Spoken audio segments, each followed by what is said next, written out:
That's what I thought. I just wanted double confirmation. I wasn't sure if where we were was like hidden under trees or something. Well, it is, but the map makers are very limited in what you can do for free. So, No, you good, you good. I wanted to make sure.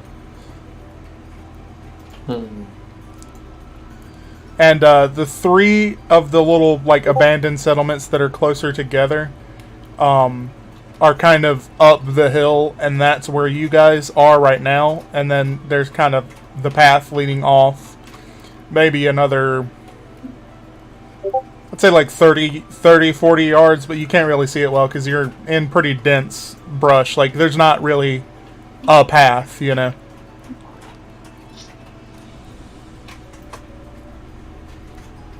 Let's see. You did see that Dripping got off late, right? Yeah. Okay.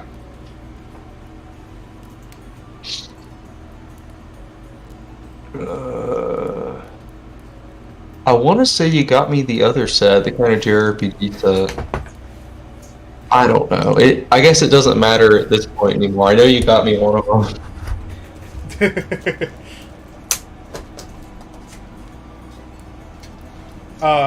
As long as you credit me if they roll good. I will credit you if they roll good, trust me. They might also leave big dents in my table here. Oh, yeah. A wooden table and big, meaty, heavy dice. Ooh! God damn! Yeah, when I was using that plastic, like, Costco table as my desk, my metal dice would leave little, pricks in it.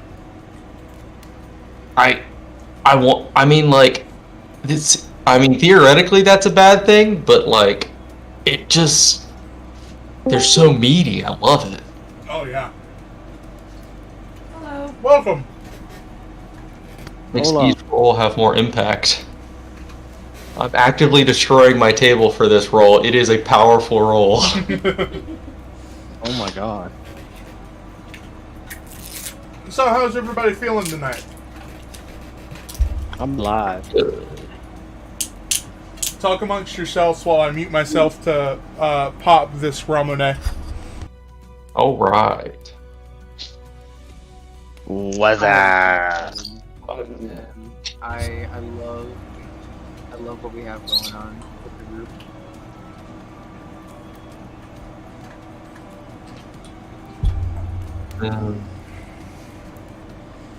I kind of feel like that Furious series.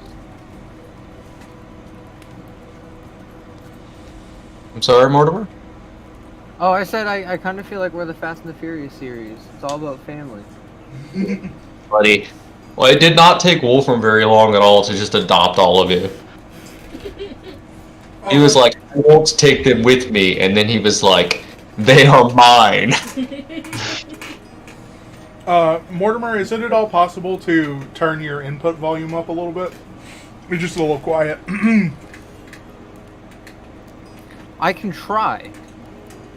Or you could just yell. Oop, that's my alarm.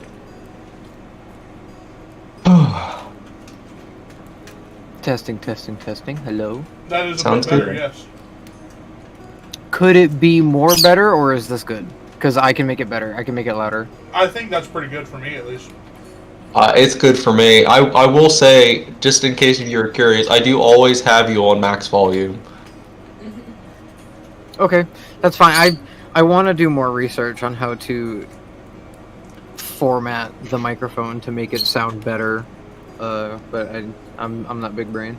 It's okay. I don't know how to do any of that either. That's why whenever I switch from my headset to my computer, I'm always worried I'm going to blow everybody's eardrums out. Hopefully you guys just are adjusting me, because I can't adjust me. Yeah, I there's like a 35% difference in headphones versus computer. Gotcha. But I always just adjust it. It's not a big deal.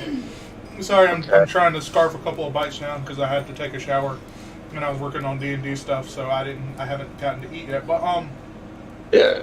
If you have any suggestions how I can solve that on my end, please let me know. I would like to, if I can. Unfortunately, there's not really a way because Discord Mobile just kind of sucks. Gotcha.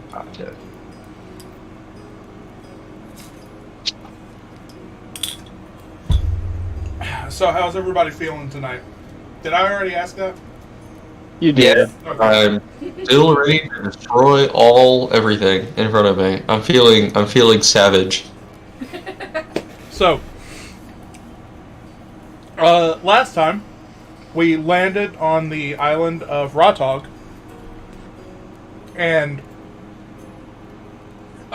met some familiar faces to Mortimer. Some old family, both found and, by blood. And, I wonder how long that wax melt's been burning. Oh, Jesus Christ.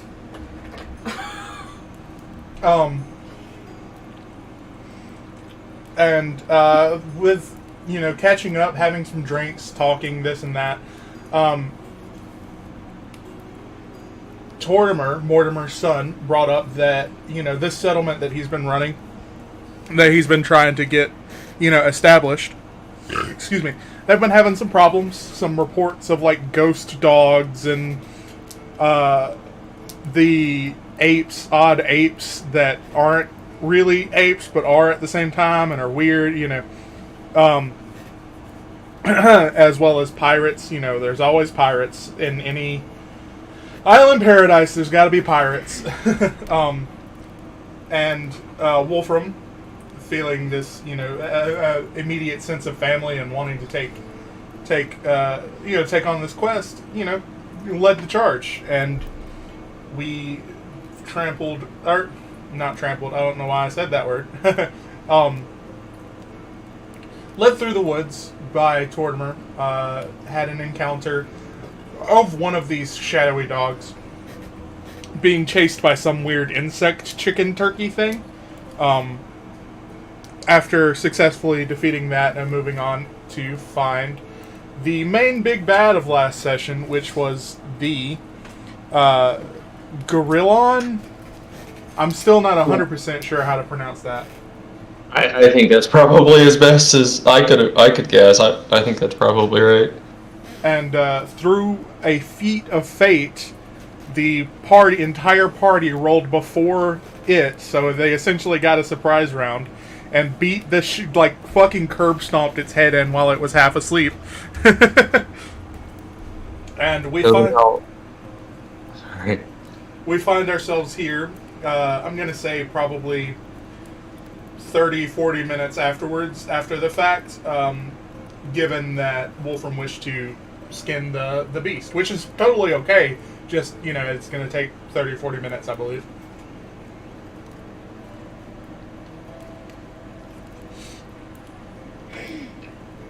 That was exciting. So, as a reminder of what's going on, I'm going to make it solid and say that there's 9 buildings that are in this half circle of decayed, ancient buildings. You guys were in the centermost one, the largest building, and, kicked the shit out of this big guy who, you assume claimed this place as home. You don't know how he got here. Nobody really knows how he got here, but he was a big motherfucker, and he was, ready to stake his claim if need be. And had a few smaller guys come out when he, made his roar. You haven't noticed any commotion since the actual fighting stopped, since you defeated these apes. And, you find yourselves in this half circle of kind of ancient ruins of, bamboo, straw-thatched buildings. There's also, just for detail's sake, a lot of, clearly repairs done by the apes. You assume by the apes because it's, lean-tos that have been, forged out of the remains of this ancient ruin.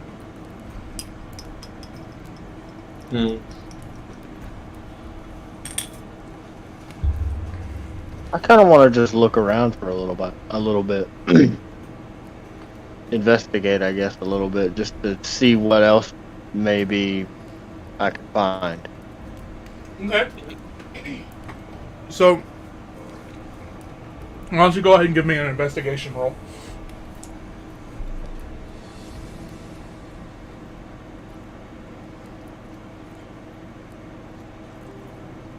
$17 plus 5, 22. Okay. Nice. So, looking around, you do find in the biggest shack that the Gorillon was, making its home in, fruit husks, even some bones. Nothing bigger than you think maybe, like a raccoon. This thing was eating meat, but nothing, too crazy. And it's mostly like fruit and vegetable husk and, stalks and that kind of stuff. The inedibles of fruit and veggies. And, Yeah. all the signs of, civilization long gone. But nothing really like, you're not going to find a hat you can wear here, but maybe a scrap of cloth, Okay. How long did you say it had been? I'm going to say 30, 40 minutes minimum.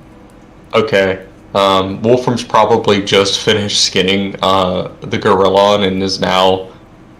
I think he assumes that we're going to be here for a little while because there's nothing immediately to do. So he started the long process of like working, curing, defatting, and braining the hide basically so it won't rot and it can travel.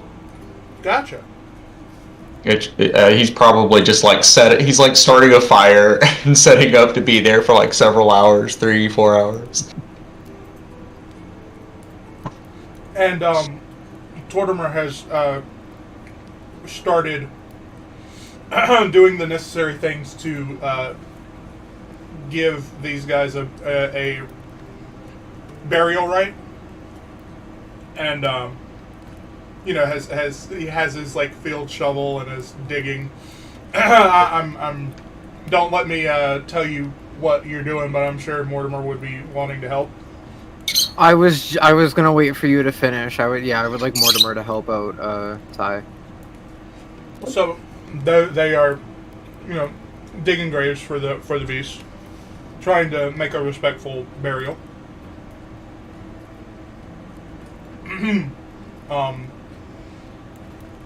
Honestly, it really just depends on if you guys are looking for anything in particular and how long you want to spend here. Because you can spend as long as you'd like.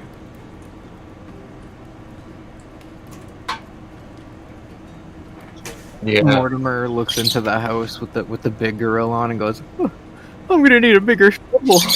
Yeah. Now this Gorillon. Maybe you could catapult a hole in the ground with the amount of damage you do. That would be amazing. See, usually that would probably work, but that was the one spell slot they could cast it in. Mm-hmm.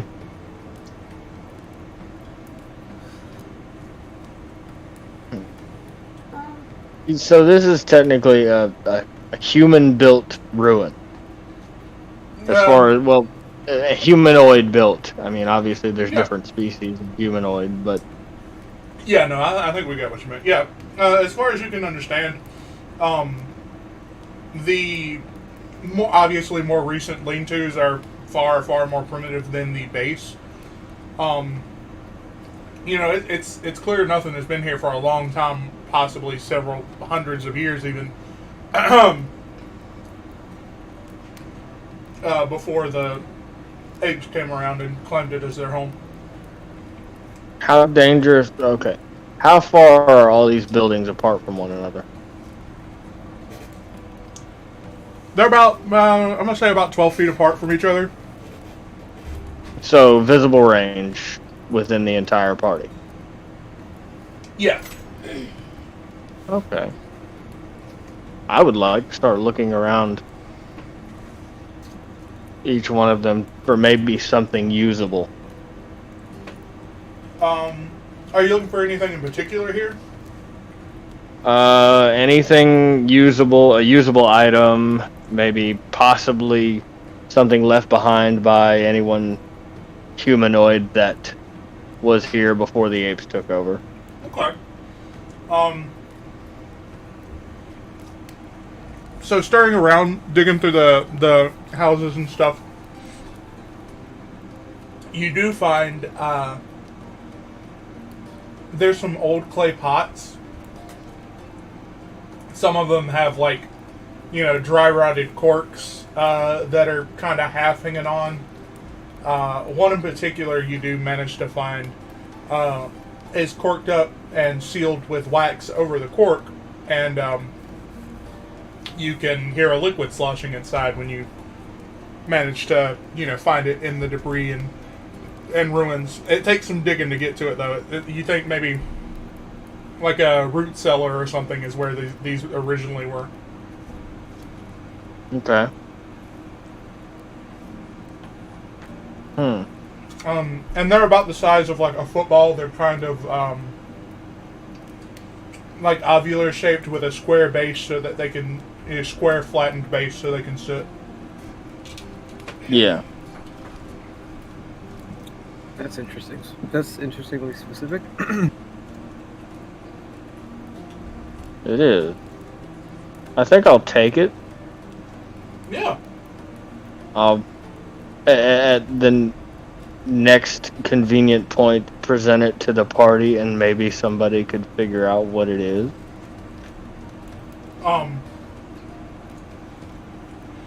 I don't think like Wolfram, it even takes you a whole lot to realize that that's liquor.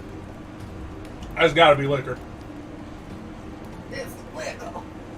Yeah. Wolfram had liquor?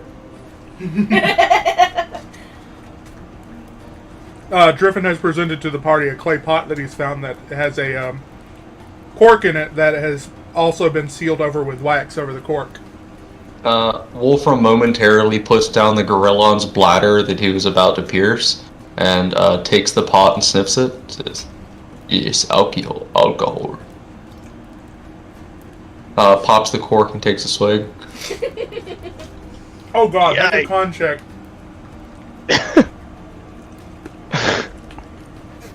That didn't. Well, it was an actual roll. It just kind of hit that and then fell. Well, that's an natural 20, my friend. Beautiful. So The first one was a cocked 5, maybe, but it was cocked. So. no, like if you don't, I am always of the belief that if you don't feel like the roll was fair, like it hit something and skidded off into oblivion, and it's a fucking 1 when you find it. Yeah, it hit my mouth and rolled off of my mat, so... Yeah, no, that's fine. You think you get notes of the same, like very fruity ale that you had at the bar earlier, but this is more. Whereas that was a beer, this is more like a vodka. Like it's straight, just fermented fruit juice. And it's very reminiscent of the beer that you had earlier, but it's it's more just straight liquor, and it is delicious. It fills your chest with like a cinnamony kind of fire. Wolfram takes a deep breath, like, whew. This. I can keep this. Sure, why not? Thank you, brother. And he goes, he picks the bladder back up, sets the vodka down. I would like to think that both Ty and Mortimer catch the fruity scent, and they kind of like cartoonishly float over, following the scent trails. Oh yeah. And So both of them simultaneously look up at Wolfram with puppy dog eyes, and Mortimer is holding his little mug. Wolfram has set it down and is turned around and is holding a bladder. You can go for it if you like. I don't think Wolfram will mind. Okay, thank you. Con check. Mortimer. Mortimer is also going to make one if I can get his fucking character sheet to pull up. There we go. Mortimer, you do have advantage. Yes, you do have your Oh, thank God! A 13 would not have been fun right there. All right. But that's what we're gonna have to go with. Wait, did you roll another 13? Oh, I got 5. Oh, No. Oh,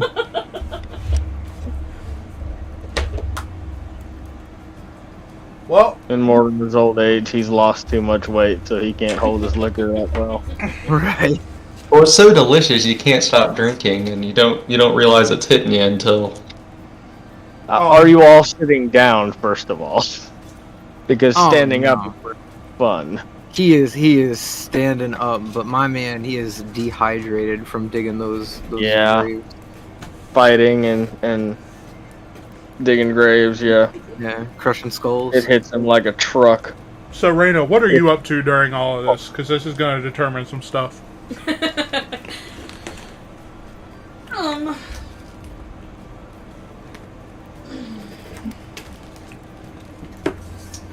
Let's see, they've already been digging. If they have successfully dug the graves between two people, I would say. I mean, does 3 or 4 hours passing feel appropriate? I Yeah. can tell you if they dug actual, like, 6-foot holes, 2 or 3 hours is a decent time for an average fit human being to dig a grave. Yeah. Yeah, and Tortimer's That like works. 26, so. Yeah, so And he I've go ahead. I've dug plenty of foxholes, so I could tell you. Fun. I think Wolf's probably done. If it's been that amount of time, at this point, he's built the fire. He's smoked the hide. He's brained the hide, and at this point, he has it stretched out on a large rack. He's made out of sticks. Beautiful. I like it. Can you just make a survival check for me? I thought we were using the one I made last week, or was that just for skinning? I honestly forgot I asked you to do one last week. Yeah, we'll float with that one, yeah. Okay, it was like it was decent. It wasn't great, but it was decent. It was like Yeah, I think it was in the high teens, right? it was either I think it was 13 or 15. Yeah. Oh, that's perfectly fine. And I am spending hours doing it. So. Yeah, it's not like you're gonna. Yeah. I fuck up, and while I'm trying to preserve the hide with the animal's urine, I pop it, and I get covered in pee. Oh god. That could be bad considering now you're covered in the scent of this large beast's urine. That's true. But that means no one will want to get near me. No one except maybe the female apes. Oh, hey, more hides. So Mortimer, you and Ty, both fill up your cup and take a big swig. And this is, it's 1,000-year-old fucking tropical fruit vodka, It hits pretty fucking hard, but you don't realize it. Before you finish this mug, you were like on your ass, and so is Ty. By the way, he rolled a 6, so. Oof. So, can I ask, is this like a type of brandy? Honestly, I'm not really like sure what it would actually be, but because I don't have like a specific item, I'm just kind of looking at the typical checks and stuff for a very strong liquor.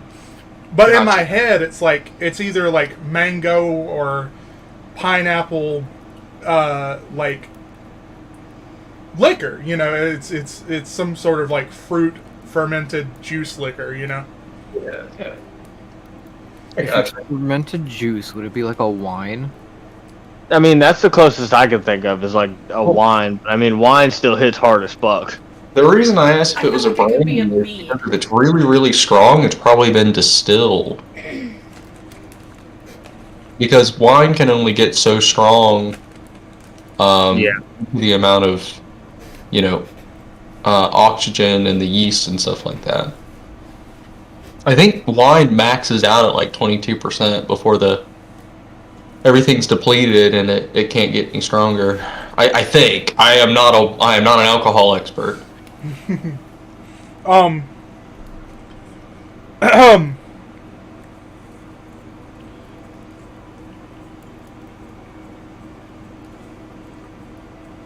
So, Mortimer, you have the poisoned condition. Hell yeah. Okay. It gives. Let me. Disadvantage on all ability checks Yeah, and attack rolls, right? I believe so. That's what I was looking up. So I don't, because that one's a big one. So I don't want to fuck that one up. You know. Yeah. I remember poison. Friday the 13th. Yeah. Yeah. That was a What fun was that character's name again? Gwar? Guar. Guar is too high to kill. Yeah. Attack rolls and ability checks. It's kind of like being exhausted. So, with this, you do hear a commotion. You know, the few hours that have passed.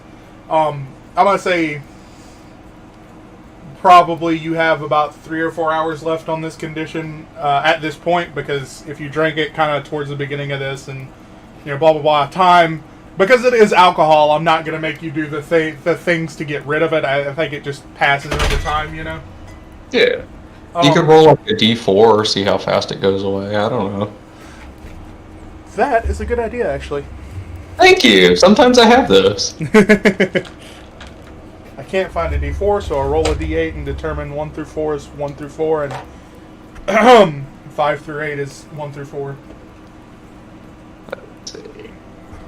I will say being poisoned is especially bad for rogues, which is kind of ironic since they're kind of the ones known for using poison. Yeah. Right, don't get high on your own supply, right? Yes. It's very fitting for my character. Yes.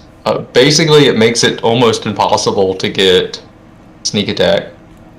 Because even if you qualify for sneak attack, if you have disadvantage on the roll, you cannot qualify for sneak attack.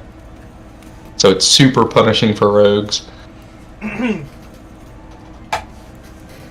So you all hear as Ty and Mortimer are kind of nursing themselves back to reality. They're still a little stumbly and slurry. There's a pretty prominent like crashing through the woods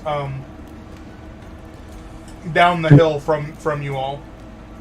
Just to make this more interesting, can we say that Wolfram has finished tanning the hide and has continued drinking this extremely potent alcohol? That's fair to me. I mean, that's Wolfram's thing. That's how he keeps warm in the fucking tundra. He's got a tolerance, and you rolled a nat 20 a minute ago, so like that's good to ride. I did, but I rolled again just in case because I wanted to see if I got drunk. I mean, we can let it ride, but I thought it would be funny if there was a possibility. Yeah, let's see. What did you roll? 7 plus 5, 12. Does that pass? No, that does not pass for this one. Oh, just barely under, right? Yeah, actually. Okay. All right. Wolfram has had enough to drink, and his face is red. This is very good to drink. Thank you. You're welcome. What is that crashing? It sounds like something like running through the woods. And it is headed towards your direction. I'd say from the sound of it, you have about maybe 40 seconds to a minute to do something before it gets to you. Okay. I drunkenly draw my sword and say, What is coming? Mortimer uses Ty's shoulder to stand up, and he just kind of stumbledly tries to hold himself while he gets Ty up. After the party's drunk. Yes, this is gonna be interesting. Griffin goes ahead and knocks an arrow. Alright. Just let me know when it's time to roll initiative. Wolfram is like red-faced, eyes unfocused, and he's holding his sword out in a stance, but the stance is kind of wobbly. That's perfectly fine.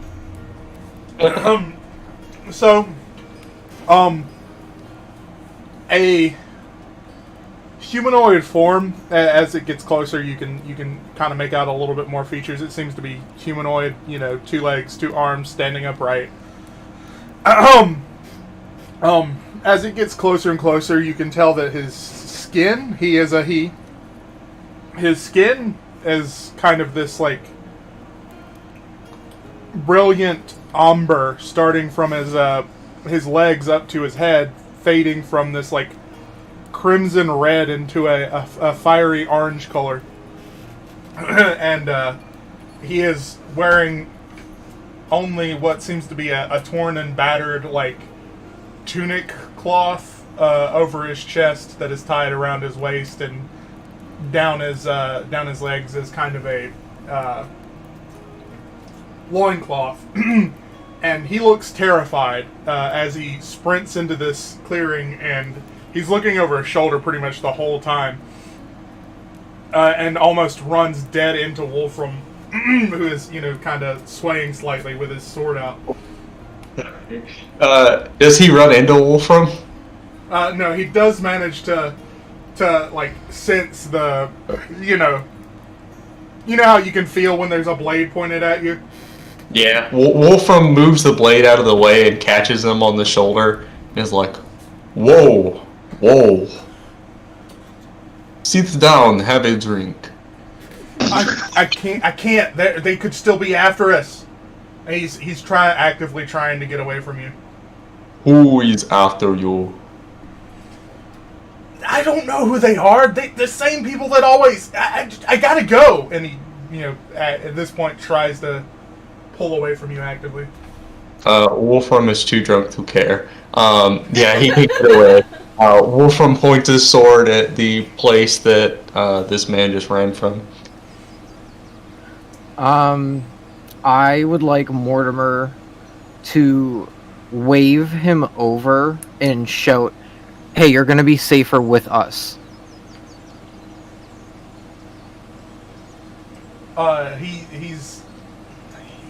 He stops and hesitates for a second, and he says, "The last time somebody told me that, I ended up in chains on a ship headed to who knows where. I can't. I gotta go, man." I would like to roll for persuasion to insist that he stay with us. Let's do it. Rolling, mud. I love it. I really hope this works. Oh wait, I rolled a disadvantage. I gotta roll again. Shit.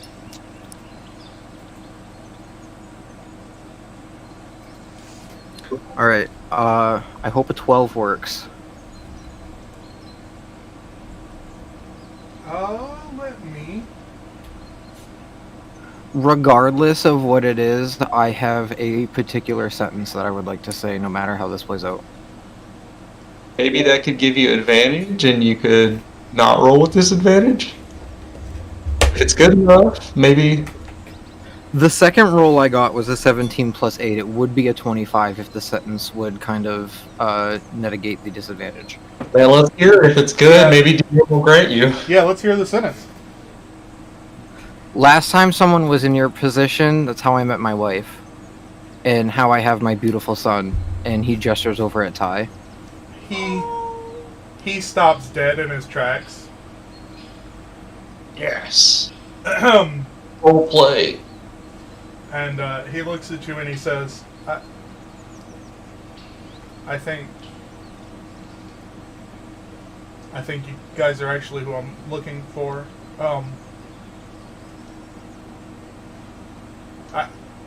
Obviously I don't know, but Is their name Terry?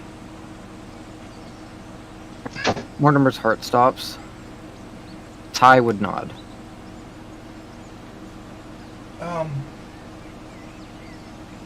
She helped me and a couple of people off the ship. She did what she could, but she's back that way. She was injured pretty bad the last I saw her. She told me to come looking for Ty, to let him know, you know, that his mother was here.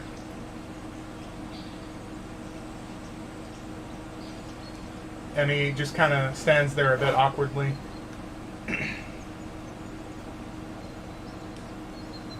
Mortimer holds his hands out like a fatherly hug gesture towards this child, and everybody can tell that he is like, his heart is not moving. He is frozen right now, and tears aren't even forming, but you can tell that something's wrong. Did you just sober up and get rid of your poisoning by sheer shock?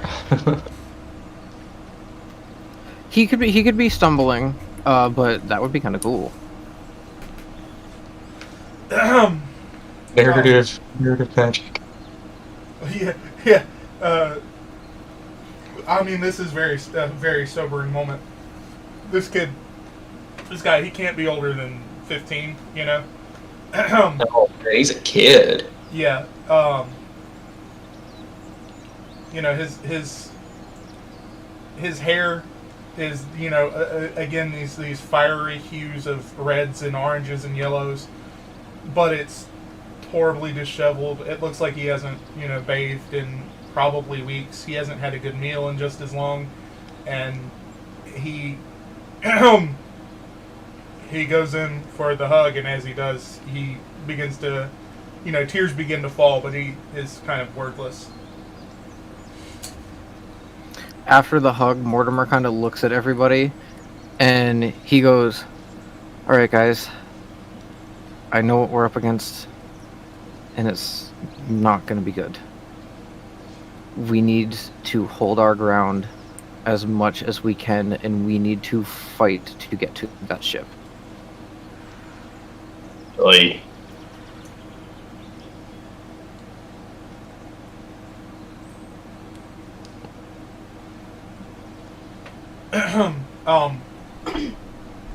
So the way that he instructs you that, you know, because if you look at the map I uploaded, which I'll again describe it with words, there's this almost crescent-shaped island is what you guys are on, and there's this kind of cove where, you know, this big rock overhang overlooks this beach.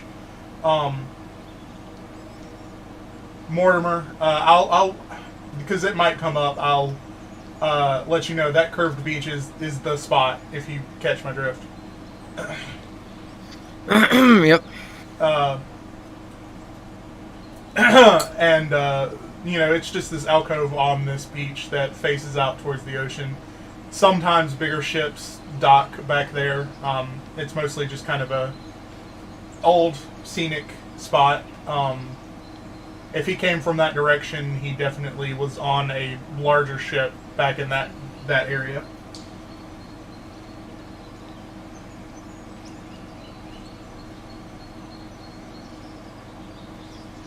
He isn't able to give a whole lot of information because, I mean, for the most part, he was in, you know, a prisoner's kind of situation, you know, shackled in the dark under a ship, under deck of a ship, and, you know, doesn't know where he's going, doesn't know where he's been.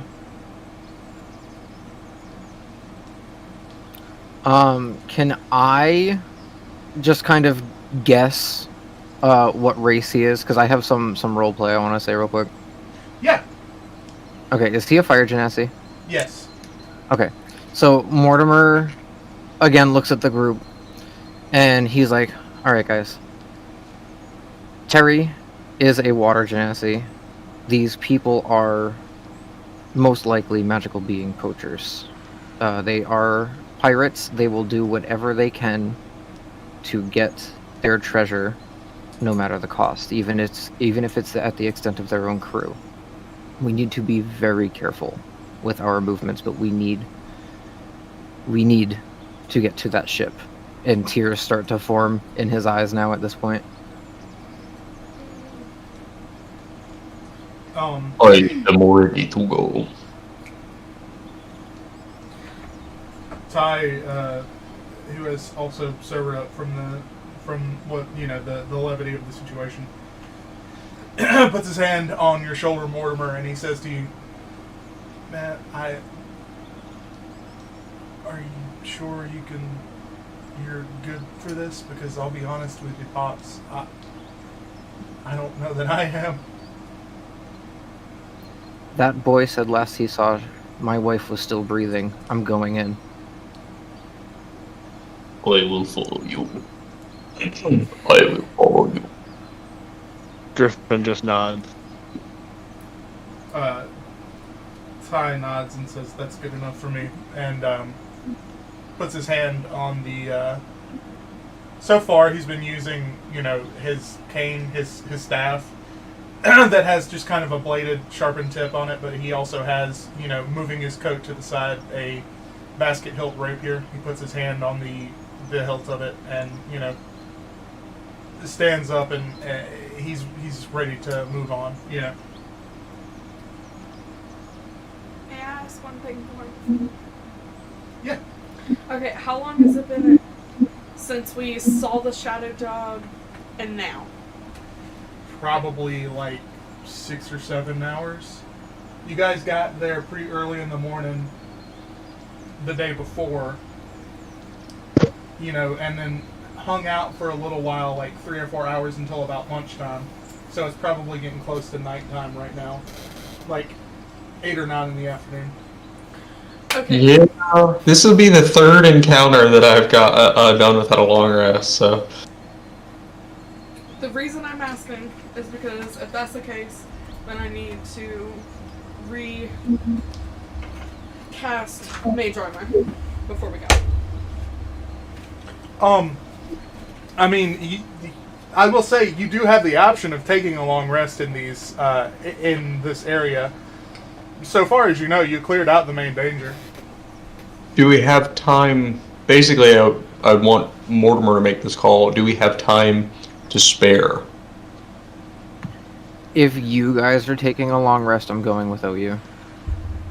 And I'll go with you. And that's not if you guys are more than welcome to. That is very No, that makes sense. That I entirely think that would make sense for a character decision for Mortimer. And I think if Mortimer was going to go, Wolfram would insist on going with him.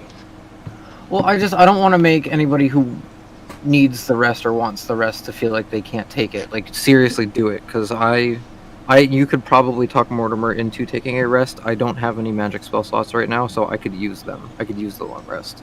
Well, anybody that's good at persuasion and has a reason to do so, please do so.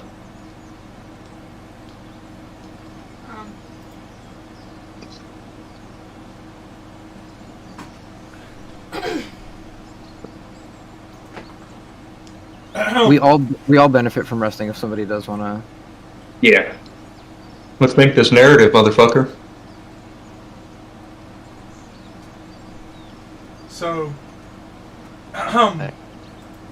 Ty holds his hands up and he says, "I understand the levity of the situation. I know that we all want to get moving, but you guys seem like you've had a long day. I think maybe, as much as I hate to say it, maybe a nap. Maybe we could sit, have a meal, and then go about our day. I'll tell everyone a story. How about that?" We rest, we recuperate, we attack at dawn sort of scenario. Pretty much. And he is. I think that is just wisdom right there. So I think Wolfram would probably take that. I was going to say, he is going to cast Calm Emotions. Ooh, it's very effective on Wolfram. You can choose to fail if you wish. But it is otherwise it is a charisma saving throw, and the DC is 14. Oh man, I did roll because Wolfram probably doesn't know what he's doing, and if he feels something interfering on his mind, he would immediately resist it, like reflexively, and that's a nat 20. So I do have a minus to it. What's the DC? 14. Okay, I only have a -1, so that's a Are you 19. still drunk? It wouldn't affect saving throws. Okay. It's only ability checks and attack rolls. Yeah, it doesn't affect Wolfram, but Wolfram wasn't that worked up to begin with, so. Yeah. And I mean, like, technically, this is not what this spell does, but I'm okay stretching it narratively right now, you know. I think it does this. If Mortimer is too upset to wait, Calm Emotions might give him a moment of clarity. Yeah, no, he's gonna take it. Question for you, DM. Can I take out my thing that I drew a picture of for you the other day?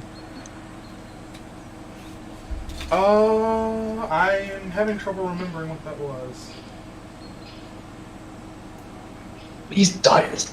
It would be to him what a Redding Wing is to anybody else.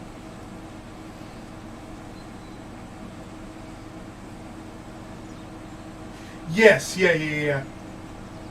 Okay, so Mortimer kind of agrees. He sighs, and he sits down, and he pulls on this rope that's going into his robes, and it's like a necklace.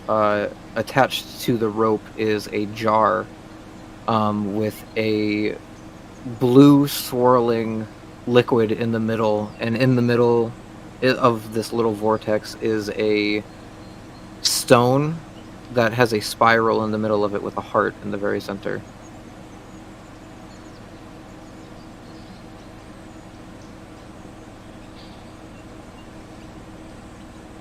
And he just sits there looking at it. What do you got there, old man? Oh, this? And he kind of picks it up and holds it close to his chest. This is a jar that Terry and I created when we decided to get married. Terry created this magical water that swirls into a vortex, and I crafted stones for us as a symbol of engagement, and every 10 or so years we meet to refresh the spiral so it gets strengthened, and that beach that boy came from is the spot. It is beautiful. Oh my god.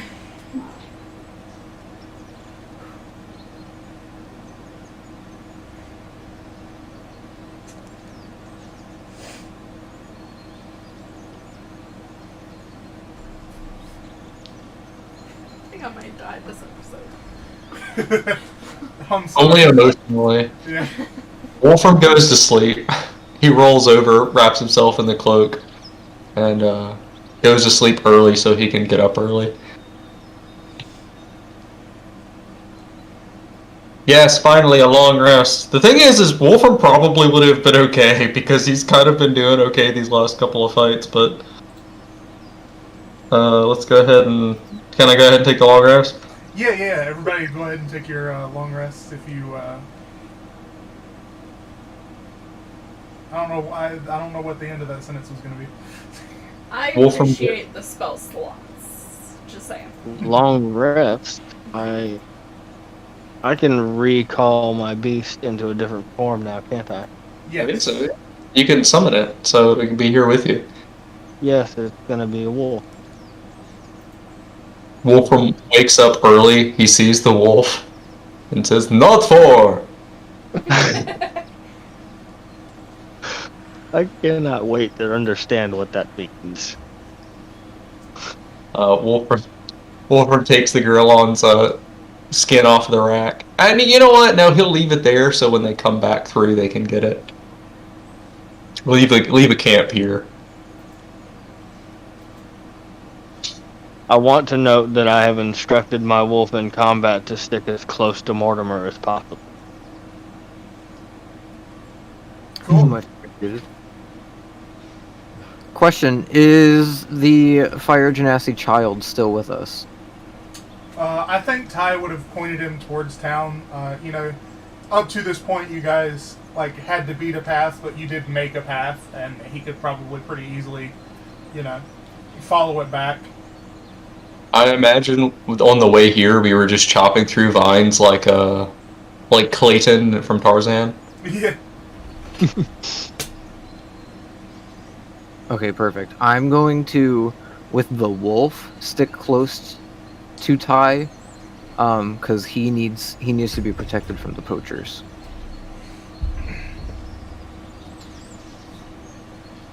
Yes.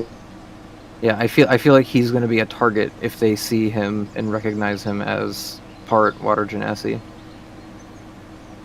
That's cool. Awesome. So, where the young boy came from, you can see kind of down the hill a little bit, maybe 30, 40 yards, there's another, you know, like half circle encampment of ruins. Beyond that, there is like kind of sandy shoreline almost that leads up to these rocks that overhang this cove. And you know, there's pits and holes throughout it, just natural aging of the rock line.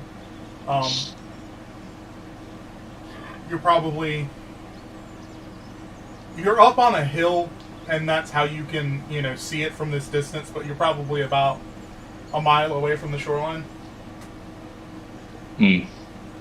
Should this is never mind. That's totally not something that Wolfram would do. Oh, also the I forgot to mention, the boy did mention that he was lost in the woods for several days. So Okay. Okay. We can figure out how to get there though. yeah, you can honestly like see it from here, you know. Okay. The thing is what I wanted to do is I'm used to when I'm playing D&D, a lot of the times I like to play the face, but Wolfram is not a face for a party. But I was like, well, why don't we send Wolfram out and see if he can talk them into releasing the captives? But I guess that's not really something that Wolfram would do, so. I feel like if he did, though, as nice as he could try to be, it wouldn't be persuasion checks you'd be rolling. Those would be purely intimidation. I mean, it would be, you're right, if I was playing Wolfram accurately. Yeah, just because, I mean, if you could go in there and be as respectful as you wanted, but just the sheer force of looking at Wolfram is an intimidation check. Well, I know how I would play it, but so do we want to go for surprise, or do we want to try negotiation? I don't think negotiation is possible. Okay, that's one vote against. If anybody wants to do negotiation, I am +3 to persuasion. So I do have good persuasion, and I am willing to talk to them. Okay. Anybody else have any preference? If Reyna goes to one side, or if there's multiple groups and we can send multiple people out to distract multiple parties, Mortimer would probably be against it at first, but I do have a +8 to persuasion. That's Totally. It's very good. I was not intending to use persuasion, by the way. Oh no, I got you. I mean, I'm perfectly fine with surprising them too. I mean, yeah. What strategy? How do we just? I'm asking how do we want to go about this? I'm good with whatever. I think if we go with the votes seem to be in favor of negotiation, which is fine. I was just stating my opinion. No, and I appreciate your opinion. I that's what I'm saying. Yeah. Is, Yeah. Then how do we go ahead? I have an idea. You Please go ahead. I can use my glamour charm to disguise myself as one of them, so if a group is going out foraging for food, I can just come back with the group, get inside, and if it's close enough to the brush, I can cast Fog Cloud to get the rest of you on the ship. Okay, Ooh. that sounds pretty good. Not to ruin the plan or anything. But what is your glamour?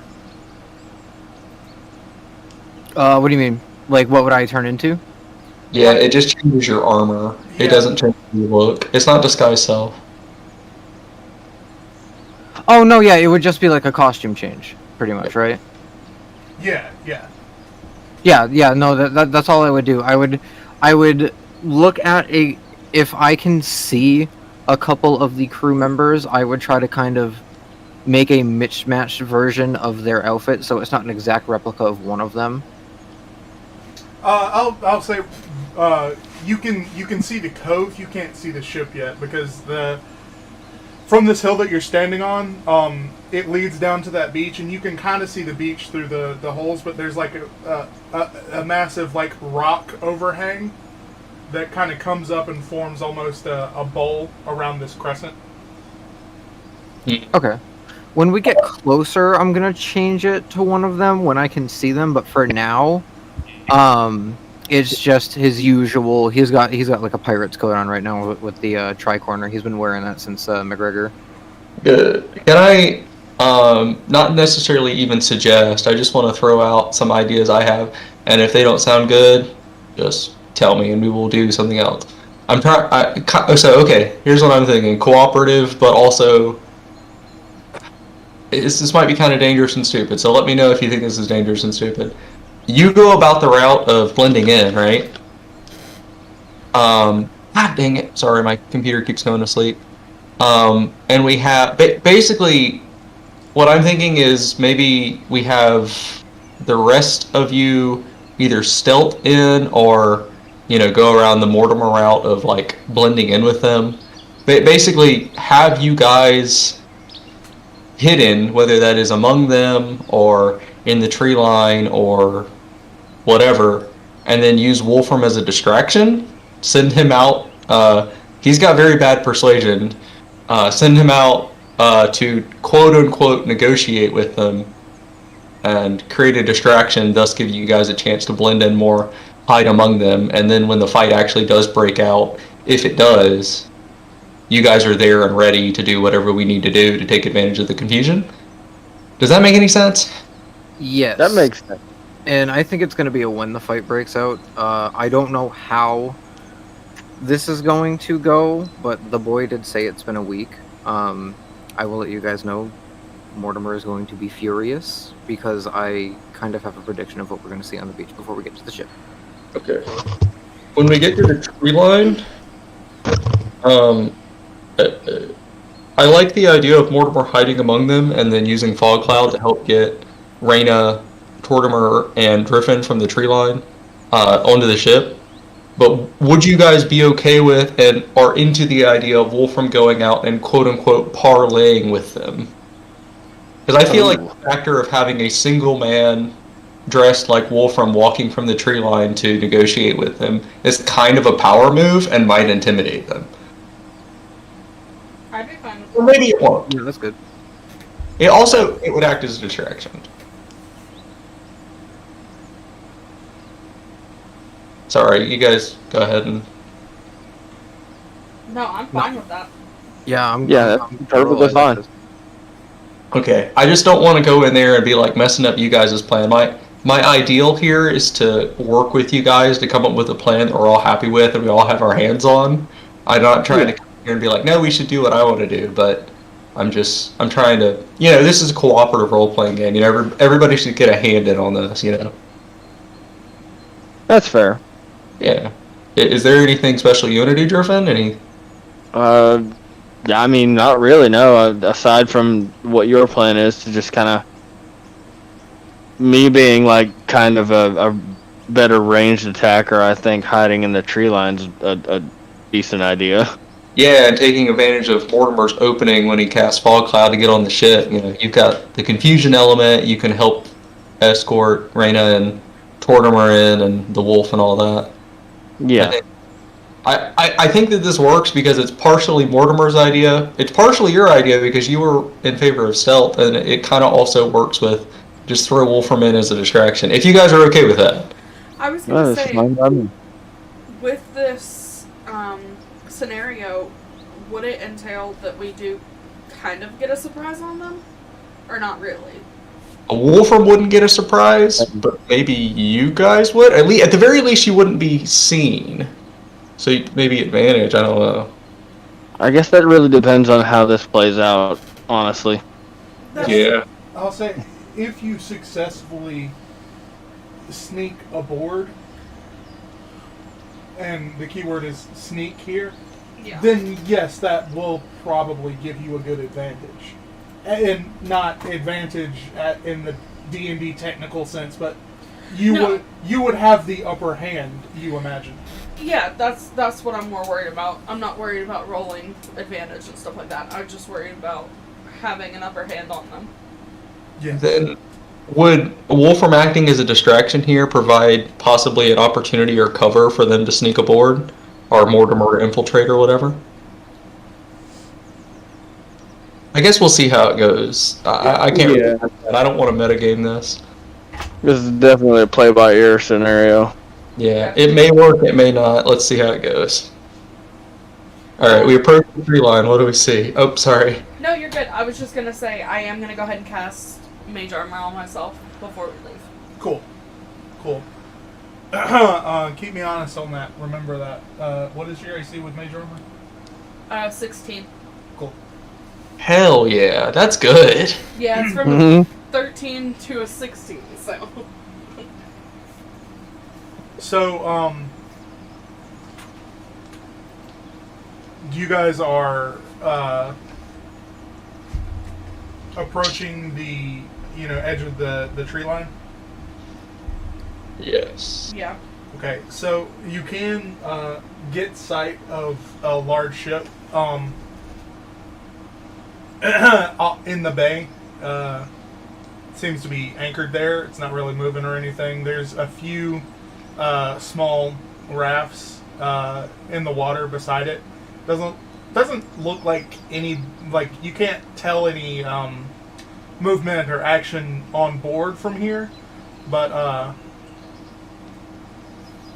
this is a large ship. It's meant for moving a ton of people at a time. Like, I would say the ship probably can hold up to a few hundred people. Obviously not in the best conditions, but there is a ship docked, like dry docked on the sand, drug up on the sand, that you can see on the beach, and a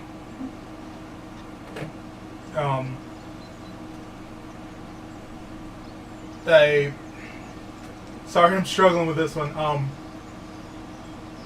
The sand is wet with a dark material, probably blood, at the base of the ship where it's pulled up on the sand. Or the ship, I say it's like a canoe-sized, Like a dinghy? Yeah, basically. And, it's pretty clear on the sand because this is like golden white, picturesque beach sand. I mean, there's a reason, you were married here. It's a beautiful place. There is, some, like, spotting in the sand of this dried dark material, reasonably assumed to be blood. leading into the into the tree line, but you can't really tell it, at least at a glance, follow it from the past the tree line.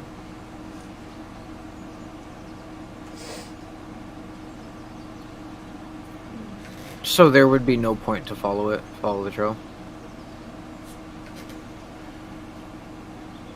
There probably is. I would say that it definitely seems that whatever is bleeding has, gotten past you guys, or like gotten. Let me think of how to describe this. So the Guralon, whatever, big white angry forearm ape, was kind of up the hill from one settlement, and then down the hill another 40 or so yards. There was a slightly smaller settlement, and then just past that, about maybe 10 yards past that, is the end of this tree line that you can see the cove from. Okay, I'm gonna follow the trail. I guess that would be a survival check, right? I can aid him if he needs. 14. Okay,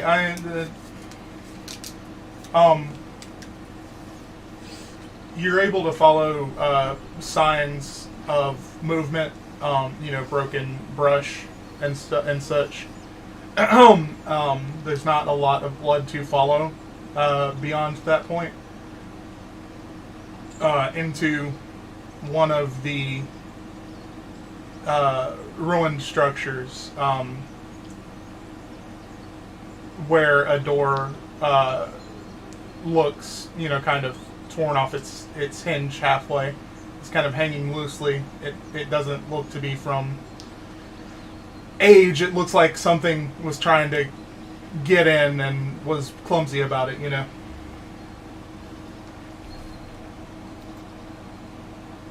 Let's go in.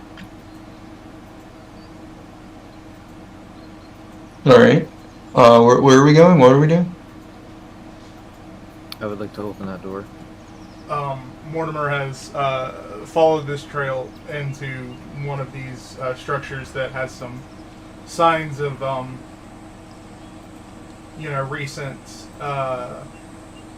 Gotcha. Yeah. Inhabitants.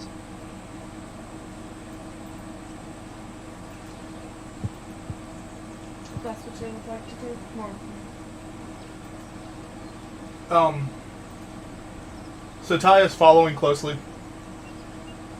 Driffin's wolf is sticking to y'all like glue. As you pull open this, kind of half hanging on door, kind of prop it to the side. Inside, there's a figure lying with its head on a sort of like backpack of sorts, not moving, and they have pale blue skin and this kind of teal ocean blue hair that you find so familiar. You see it in your son. And she is lying on a, pool of dried blood with her back to you. And she's in this normal, the structure that we were already in, or have we progressed onward? Progressed onward. Yeah, there's a different set of structures. There's a grouping of 3, and then another 2 down the hill that, I had trouble giving perspective on because map makers suck. Sorry, I'm so confused. It's not your fault. I'll shut up.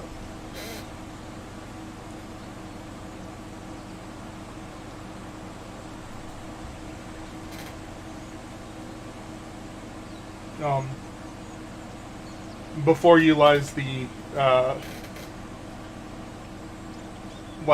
form of Terry.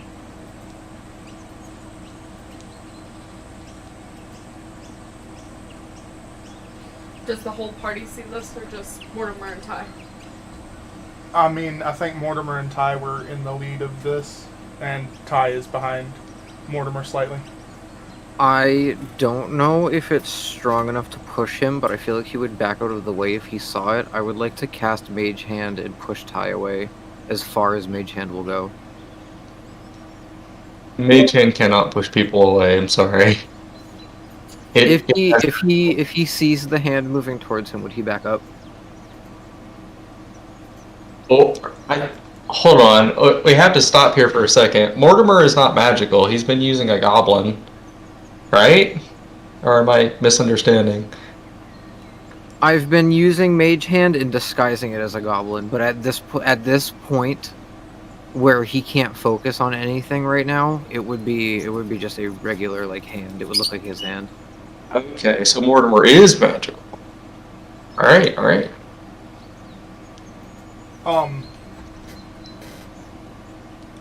So I understand the effect that you're going for, and I think it happens, but because Ty feels the pressure of the hand on his chest, and, instinctively steps back, I think you were effective in stopping him from getting a very good look. I think he still got a glance, but he probably hasn't put it together yet, Okay. I would like to try to make it so that Mortimer is alone.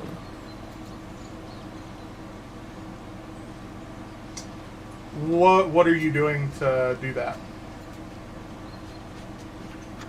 Is my Mage Hand at this point strong enough to move the door to close it?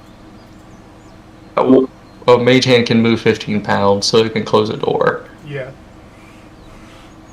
Okay, cool. I'm gonna close the door and kind of signal everybody to move on with the plan. Kind of, if possible. Like, I'll catch up. He needs a moment. Okay, so you signal us before you close the door? As the door is starting to close, he kind of looks back at you guys and like waves his hand for you guys to move on. Okay. And his face is very like already bags are forming under his eyes from how sad he is and how much water is forming in his eyes. We can just wait and give you a moment.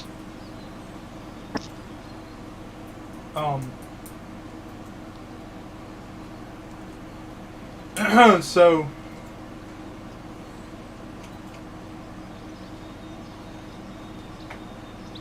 Remember, Mortimer, always check the body. They may not be dead. How do I go about doing that? I mean, there was no signs of life, but I will try. Make a medicine check. You may have said that she was dead, DM, and I just missed it, but it's always important to check bodies. No, I did not explicitly say she's dead. You should make a medicine check, my friend. Unnatural 20, 19 plus 1.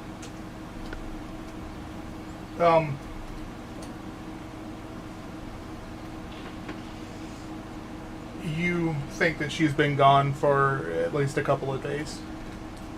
Okay.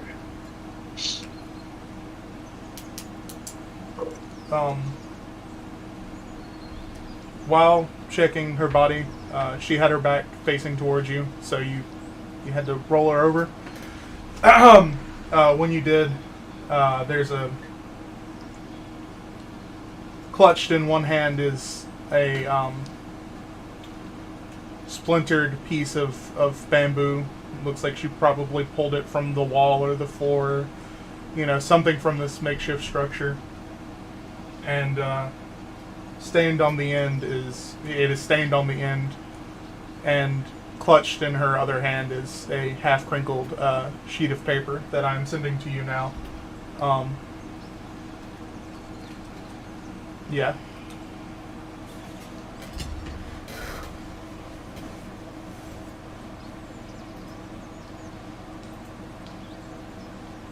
Damn it, I came here to kill gorillas. I didn't come here to feel. You guys move on with the story. I'm gonna join the group when I'm done reading this. Does it take a minute? I'm a slow reader. I guess move on to the beach then? Yeah. Sounds good. Alright, what do we see at the beach? We get to the tree line and are peering out over the cove. Stay low. So, the sounds of water crashing against the shore is the first thing that fills your ears. And then the scent of the salt air tinged with a coppery overture as you notice there is some commotion in the water kind of right behind the as you kind of move out onto the beach. Notice there's some commotion in the water right behind the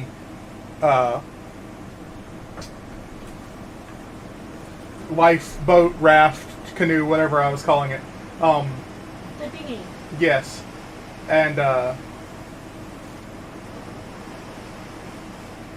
there is some active, non-dried, looks like fresh blood, kind of chumming the waters, just behind it. And, yeah, you have a few moments to respond. Okay. Well, let me make an assessment of the beach. So there's the dinghy, there's the ship. There is a ship, right? Yes, the ship is, I don't know nautical terms so far enough out that it, it could dock safely and then send out its smaller rafts. Okay, and then there's blood, fresh blood in the water near the dinghy on the beach. Yes, and a lot of commotion in the water. This is like just starting to happen right now. Okay, I guess plan is a wash. We'll just run out. Wolfram will run out and see what's happening. I have a question in your use of wording. Okay.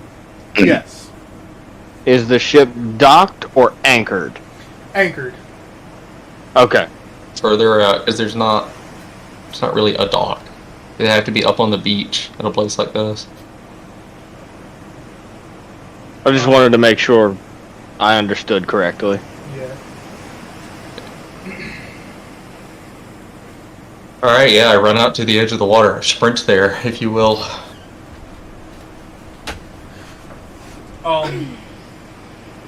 The water is very clear and blue. It's very, picturesque out here. And you can see kind of a humanoid fish-like form. Kind of just going crazy, attacking something that it's got in its arms. Like it's wrapped its arms around someone, like you would, like if you were to surprise someone and run up behind them and wrap your arms around their waist. It's got holding something like that, bending its head down, going full piranha. Alright, I attack the fish thing. That is attacking the other thing. Is that not the appropriate reaction here?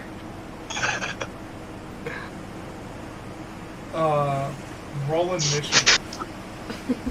Alright. That's a 13.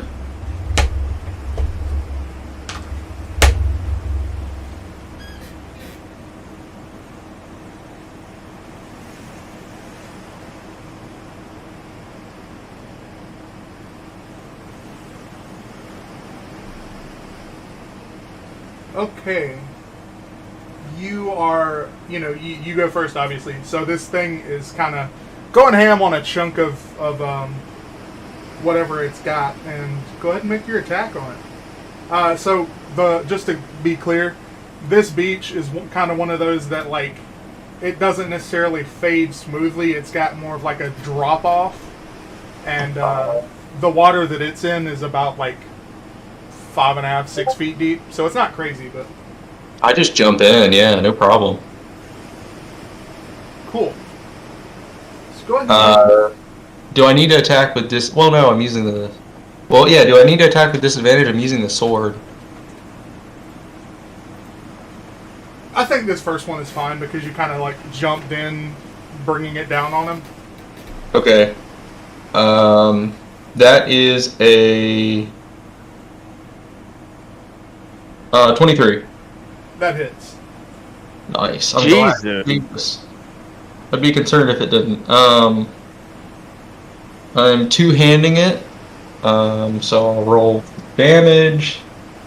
That is 6 slashing. Cool. That's my turn. Yes. So this thing is like, now that you're in the water with it, you get this clear. It's a fish man. Like it's straight up a piranha man, and Yeah. In response to you making a good slash across its side and up its shoulder, it opens its mouth and bubbles and blood flood out from its face as it lets go with one of its arms and tries to swing at you with a clawed hand. If I can move my fucking food out of my dice tray. Fuck. Does a 11 hit? Not quite. So it is taken off guard. Now is the moment where if anyone else wants to jump in, they would get the opportunity to do so. Yes, absolutely. Okay, so roll initiative. We're going to start back at the top of the initiative order. Once everyone has rolled fair. initiative. 15 plus 3. 18. 20.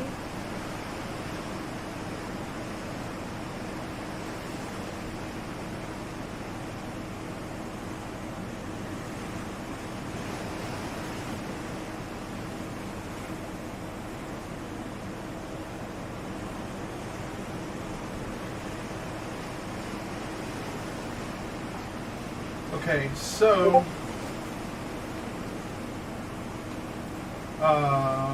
Wolfram, what was your initiative? 13. Okay, cool. So I did get that down right. Driffin, you had a 15? 18 total. 18, cool. And Raina, you had a 20? Yeah. Cool.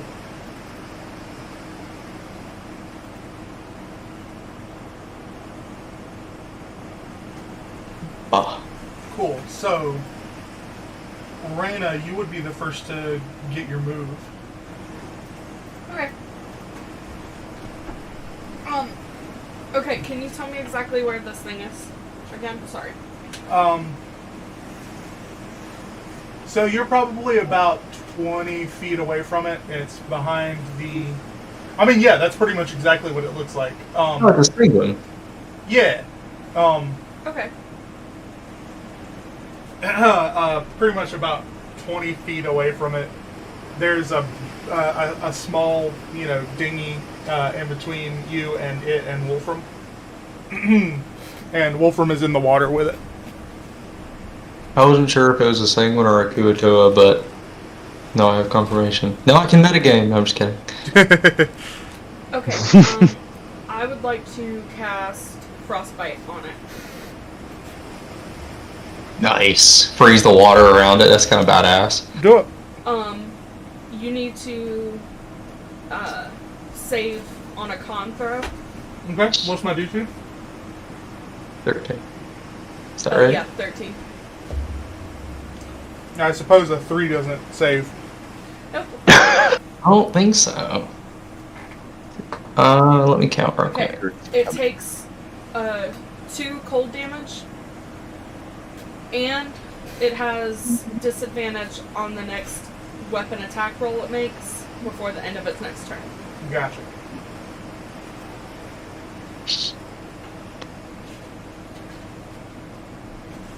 Sweet. Next up is Driffin. Yay.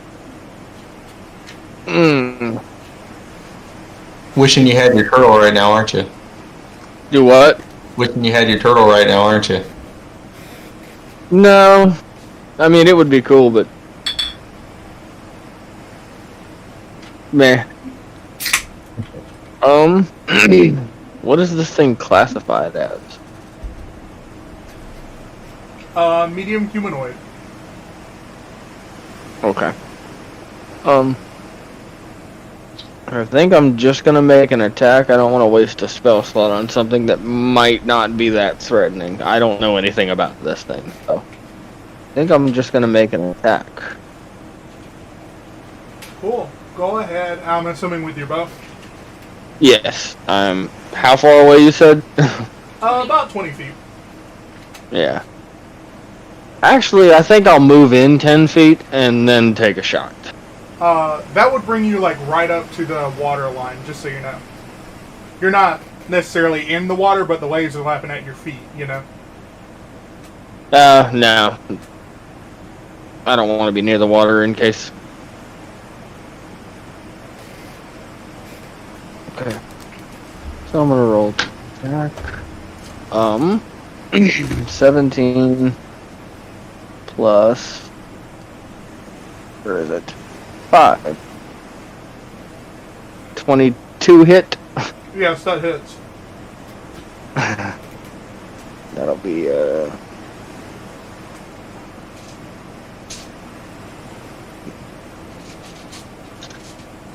3 plus 3, 6.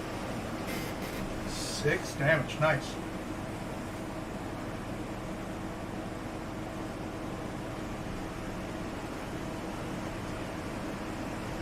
Awesome. So that brings it back around to you, Wolfram. Alright, I would like to attack again. Beat him up. Again, do I need to roll disadvantage, or do any properties of my sword allow me to attack with a long sword in water? I mean, you could always do like a downward attack, like a plunging stab. You could always stab with. Right, but see, there's mechanics surrounding underwater fighting. Oh, okay. Certain weapons have... It's in an environment. I think that you are a large enough man, and this is a small enough man thing, that I think that you are pretty okay here. Because I feel like your head is still above the water, because you're like over 6 feet, right? Yeah, I'm 6'8". Yeah, you're a huge motherfucker. I think even your head and shoulders are above the water. Okay. This thing is like 4.5 feet tall, so you're like, getting close to double its height. Okay. Alright, I will attack it then. Creature that doesn't... Okay. That is... Did I already roll and just... I don't know, my dice is on a number that I don't remember rolling, so I must have rolled it, but should I roll again, or should I just take the number that's on there? I trust your opinion. Whatever you want to do. Alright, it was already sitting on 10, which is not a great roll, so I'll just take it. 10 plus 6? 16? Yeah, that hits. Okay. I just took the one that was sitting there. I was like, I don't remember rolling a 10, but it happened. Alright, I'm going to cleave through this thing with a 13 slashing damage. Motherfucker! I rolled max. Yeah. Wolfram goes.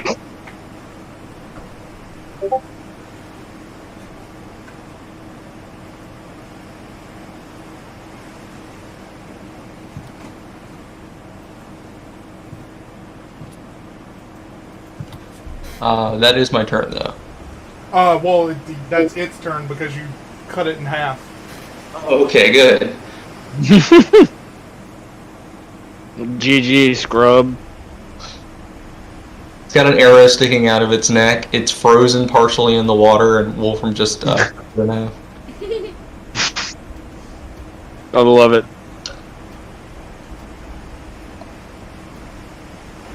so much for a surprise. Well, you being in the water with it, and the frenzy kind of dying down now, I mean, like, I hate to go super gross, but it's a legless, headless, armless torso that it is eating on, and, I mean, the only really details that you can tell is that the torso has a large scar across its chest from shoulder to hip. Okay. Other than that, it's just a heavily mutilated piece of corpse. Can I make a history check to see if I recognize this scar? Yeah, sure. Alright, my history is 0, so an 11. You know that some pirates go to drastic measures to separate themselves from the rest of the, you know, pirates out there. They have their own little crews. Maybe this is something from that. But you can't really associate it with anything in particular. Most specifically, I was thinking, did Wolfram give somebody a scar like this and just doesn't remember it? Yeah, that was my thought process. So, Mortimer coming down to the beach, and I would like to pull Ty off to the side. Now, question for you, Driffin. With this plan, were you coming onto the ship with us, or were you staying on the shoreline? I was. After anything popped off, I would definitely be coming toward the ship. Okay. So Mortimer pulls Ty to the side, and he puts his hand on his shoulder, and he goes, "Now, son, I cannot let you on that ship. They will recognize your skin and your hair, and they will take you away from me, and I'm not saying goodbye twice today. I need you to take your time, stay with Driffin, go say goodbye to Mom, and I hate to say this," and he kind of nudges Ty's shovel. He goes, "I'm gonna need you to dig another grave. I'm sorry."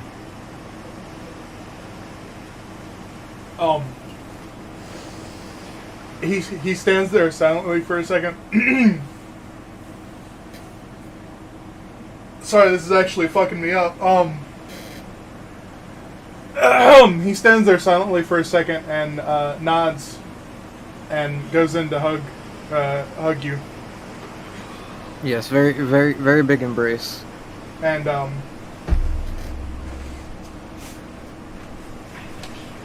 as he does hug you, he says in your ear,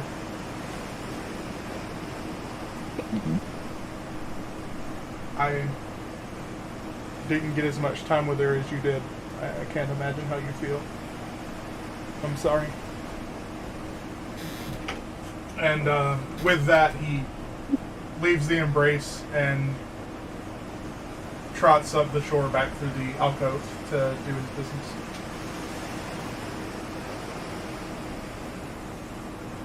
All right. Can I roll an investigation check on this torso, or do I know?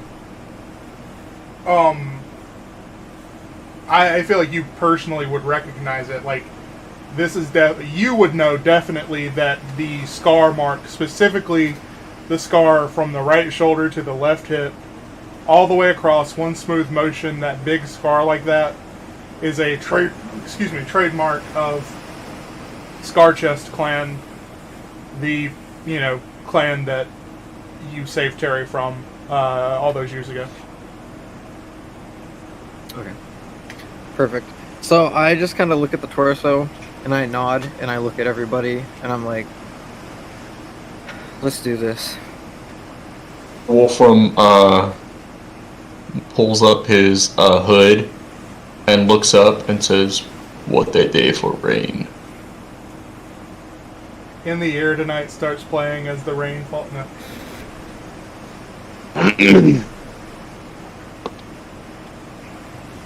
I would like to get the group together before the plan rolls out. and shed some light on our situation. Yeah, I was gonna say, Mortimer, I was gonna leave it to you whether or not you share the note that she had. But if you do decide to, I will add it to the Found Documents channel, and I will read it off to everyone. Oh yeah, do it, because that's what I was gonna do. So yeah, take it away. So I'm uploading the PDF to the Found Documents channel. It is labeled Terry's Last Words. And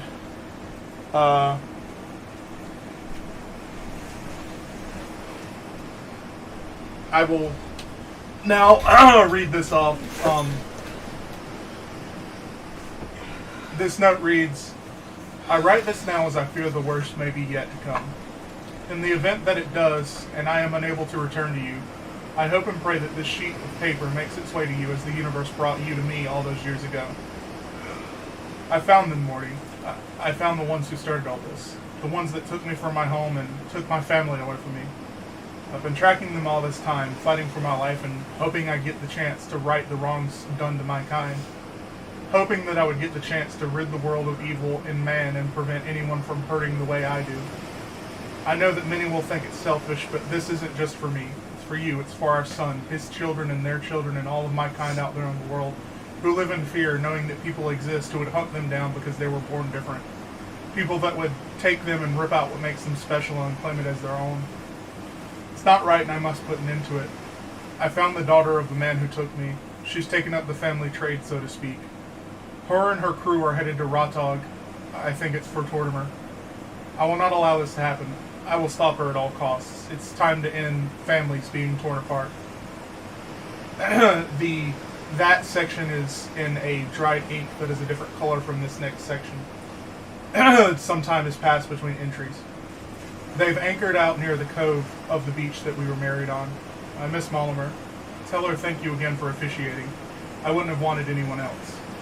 I find myself reflecting a lot now. Our life, how we met, having little Ty, seeing him take his first steps, even when he broke his leg doing some stunt to impress his friends. A little entertainer he is. I don't want this to be the end, but I fear that it may be. I have this feeling in my gut that I am not long for this world, but that it's supposed to be that way, that I'm doing something right here. I don't want you to think that this was a foolish endeavor. I know in my soul whatever happens tonight when I reach their ship is supposed to happen. I love you, Mortimer, and love Tortimer with all my heart. Don't you ever forget that. Written in a sloppy handwriting, the rest of the document is hastily scribbled with an improvised instrument, unlike the clear and concise thought-out format taken in the rest of the letter. I managed to wound Scarchest's daughter. We traded blows, and I'm afraid... we traded blows, and I'm afraid she struck a fatal one on me. She took the necklace we made together. I'm fading quick, my love, but I wanted you to know that I struck hard and true. I can take care of myself sometimes, too, you know. Not that you ever doubted me, though. You always did call me your eye of the storm, calm despite the chaos I can send out around me.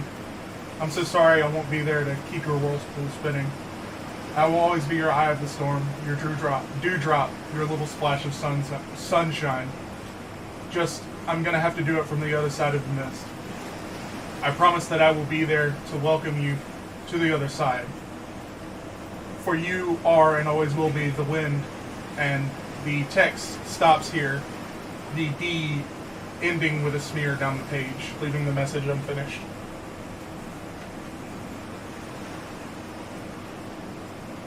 Did you cry while writing that? Yeah. I'm crying right now. Same. Holy shit! Whoa. That's fucked up. Wolf Woo! quiet. So Mortimer looks at Drippin, and he goes, "Our family is to remain safe."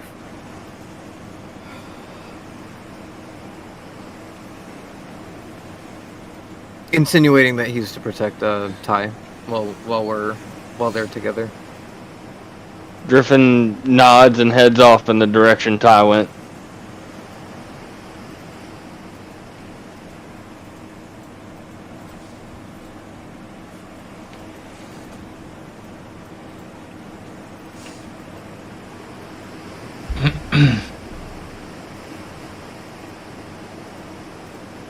All right, let's do this. Let's go to the ship. Can we take the? Is that dinghy in good shape?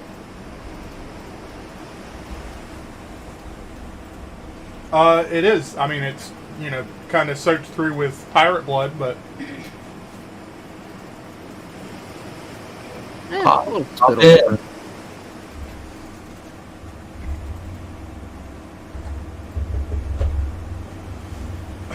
so we are hopping in this dinghy and approaching the ship.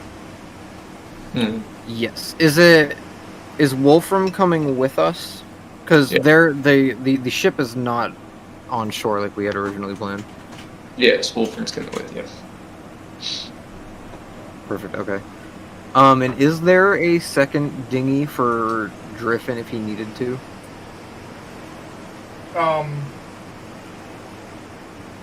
Yeah, I imagine there probably is, because she would have had to have gotten one if this is the pirates one. So yeah. Sounds good to me. So let's try to row, I guess, out of sight towards like the back of the galleon or whatever we are approaching, this giant ship. And when we get close enough to get to the ladder to climb up, I guess I'll cast Fog Cloud if there's any. We should probably inspect to see if there's anybody looking. That does bring up. Do you are you attempting to row up stealthily? Which I know is kind of a weird question. Yes, we're gonna, unless anybody wants to change this, I guess our plan now is to get on the ship and then act like we've been there the whole time. Or board the ship. We might be able to climb in through one of the holes where the cannons are, so we don't have to necessarily approach from the top of the ship. That's true.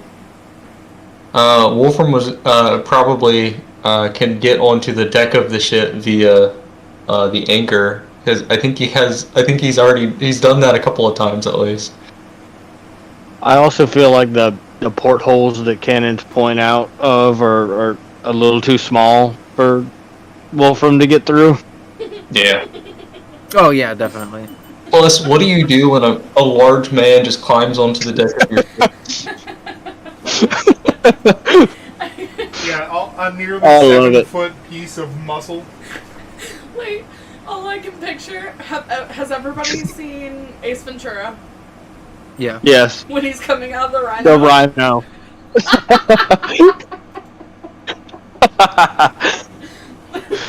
Oh shit. Oh fuck. So, how about everybody who is on this, on this dinghy, make a stealth check for me. This is not necessarily because you are stealthing, but to see how much commotion you make, Okay. Does the fog cloud give us any sort of advantage, or is that with the fog cloud?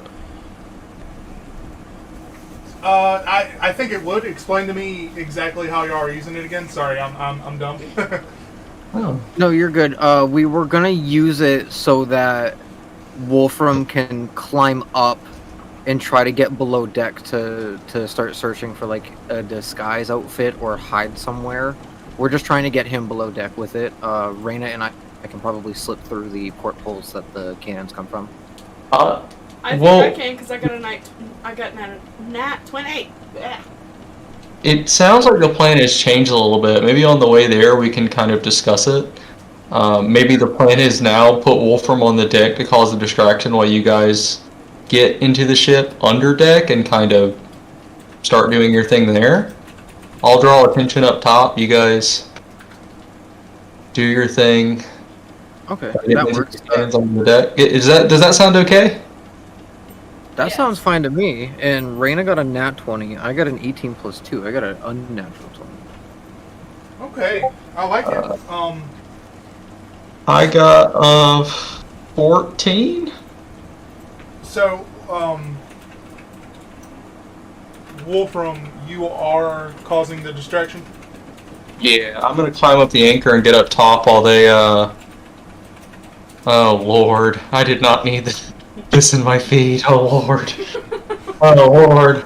I'm gonna climb up the anchor and get on the deck and just kind of be like, just hop up on the deck and look around at whoever's up there and be like, yes, I am here. So you manage to get atop and look around, and you don't see a soul. It's kind of odd. Graina and Mortimer, how are you getting in? Climbing through a portal? Mhm. Okay. Yeah, we're gonna try to be below deck. Oh.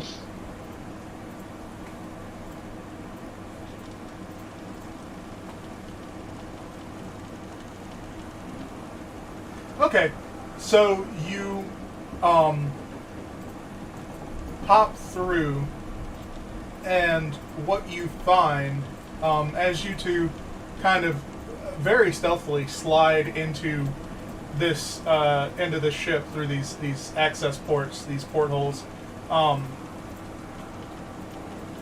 There is a stairway leading up to the deck, kind of along either side of the ship, where there are two large men standing with swords drawn, almost as if they were going to ambush someone. They have not noticed you. Alright, is Wolfram on the deck of the ship now? Yes. Wolfram takes a large breath in and yells, "Come out!" In an extremely loud voice. You have never heard Wolfram be so loud while not raging. So, I think what happens is you guys hear Wolfram bellow this, massive, come at me, bro. And you see these two large men before you really have a chance to do anything. Just fucking sprint aboard, and you also hear sprint to the deck of the ship, up these stairs, swords drawn. And you also hear a lot of commotion coming from down the ship. It just, reasonably so, you probably assume people are coming at Wolfram. Wolfram, in response to this, what you see is from the crow's nest, you hear the sounds of rope and commotion, the stereotypical sound of someone sliding down a rope as there are two crow's nests, and from either one, very lithe figures slide rapidly down the crow's nest. In front of you, down from the crow's nest, in front of you, two men built like Arnold Schwarzenegger in his prime sprint out wearing oddly very heavily leg armor, studded leathers and metal shin guards, but their chests are completely bare. One of them has shoulder pauldrons on, but the other is completely shirtless, and they both have these, large scar marks across their chest.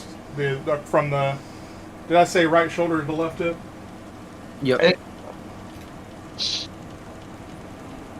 And you hear some commotion behind you, some more, footsteps on old wood, creaky ship wood.